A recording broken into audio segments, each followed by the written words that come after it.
મિત્રો, અત્યાર સુધી તમે પાણી માટે કે પછી પાર્કિંગ માટે લડાઈ થતી જોઈ હશે, પરંતુ સુરતના ભેસ્તાનમાં કંઈક અલગ જ થયું. અહીં બાલકૃષ્ણ રો હાઉસમાં બાળકો રમતા હતા અને મમ્મીઓએ મેદાન પકડ્યું. પણ હથિયાર ક્યાં? તલવાર કે લાઠી નહીં, અહીંયા તો સાક્ષાત સાવરણી.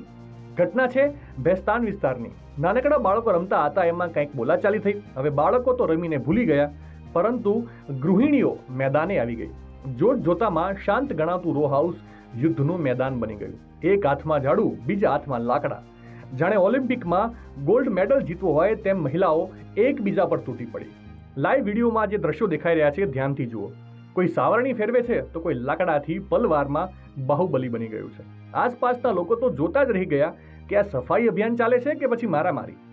આટલો ભીષણ જંગ જામ્યા પછી એન્ટ્રી થઈ ભેસ્તાન પોલીસની. ખાખી વર્દી જોતા જ બધો જોશ ઠંડો પડી ગયો.